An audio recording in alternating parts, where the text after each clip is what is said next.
বাইত দুটার থেকে একটাকেও জুদা করা যাবে না, একটাকেও বাদ দেওয়া যাবে না। বাদ দিলে ঈমান পরিপূর্ণ হবে না। কেন হবে না? একটা হাদিস শুনেন। আমার নবী বলছেন, মাযালু আহলি বাইতি কামাসালি সফিনাতে নূহ। আল্লাহর নবী বলছেন, আমার আহলে বাইত হচ্ছে হযরতে নূহ আলাইহিস সালামের কিস্তির মতো। নূহ আলাইহিস সালামের কাশতি, নূহ আলাইহিস সালামের জাহাজ। নূহ আলাইহিস সালামের সময় একটা প্লাবন হয়েছে না, তুফান হয়েছে না, গোটা পৃথিবীকে আল্লাহ ডুবিয়ে দিয়েছেন। আর নূহ আলাইহিস সালাম এবং ওনার অনুসারী যারা ছিল ওনাদের সবাইকে নিয়ে নূহ আলাইহিস সালাম একটা কাশতি, একটা নৌকা, একটা জাহাজের মধ্যে উঠেছিলেন। আর এই জাহাজে যারা উঠেছেন তারা সবাই রক্ষা পেয়েছেন, আর জাহাজে যারা উঠে নাই সবাই সেদিন ডুবে মরেছিল। জোরে বলেন না সুবহানাল্লাহ।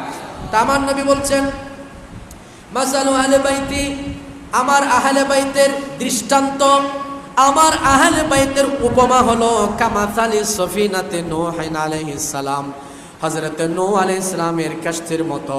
যে কিস্তির মধ্যে আরোহণ করবে সে নাজাত পাবে, আর যে এই কিস্তির মধ্যে উঠলো না, এই জাহাজের মধ্যে আরোহণ করলো না, কিস্তির মধ্যে উঠলো না, সে ডুবে মরবে, সে ডুবে মরবে।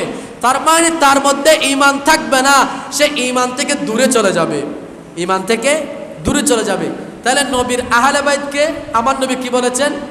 জাহাজ বলেছেন, বাহন বলেছেন, নৌকা বলেছেন। কার? হযরতে নূহ আলাইহিস সালামের। একটু জোরে বলেন না সুবহানাল্লাহ। একটা। আর আমার নবীর সাহাবায়ে কেরাম সম্পর্কে আমার নবী বলছেন, আসহাবি কান্নুজুম, আমার সমস্ত সাহাবী, আমার সমস্ত আসহাব আকাশের নক্ষত্রের মতো। কিসের মতো? একটু জোরে বলেন। আকাশের নক্ষত্রের মতো। তো আমার নবী কি বলছেন? ফাবি আইহিম ইকতাদাইতুম ইহতাদাইতুম, আমার যে কোনো একজন সাহাবীকেও যদি তোমরা অনুসরণ করো তাহলে তোমরা নিঃসন্দেহে হেদায়েত পেয়ে যাবে। জোরে বলেন না সুবহানাল্লাহ।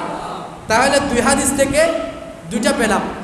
এক নম্বর, আমার নবী বলছেন তোমরা আমার আহলে বাইতকে ভালোবাসো, কিংবা আমার আহলে বাইত হচ্ছে সফিনায়ে নূহ, নূহ আলাইহিস সালামের কাশতি। দুই নম্বর, আমার নবীর সাহাবীকে বলেছেন আকাশের নক্ষত্রের মতো। জোরে বলেন না সুবহানাল্লাহ।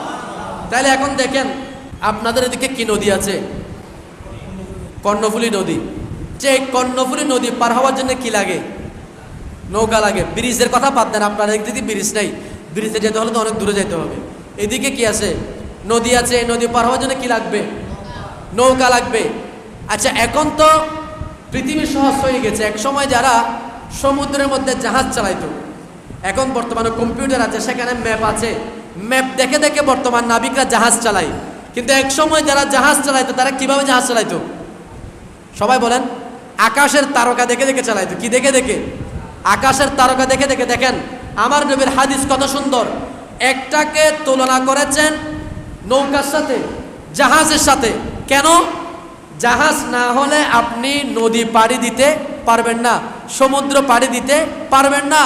আপনার সমুদ্র পাড়ি দেওয়ার জন্য, আপনাকে কোথাও যাওয়ার জন্য অবশ্যই বাহনের দরকার আছে কিনা? আছে।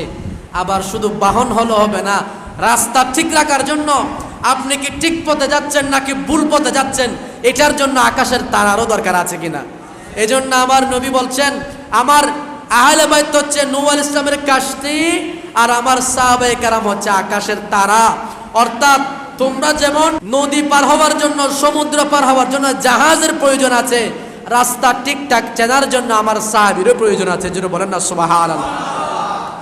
আলা হযরত সুন্দর বলেছেন,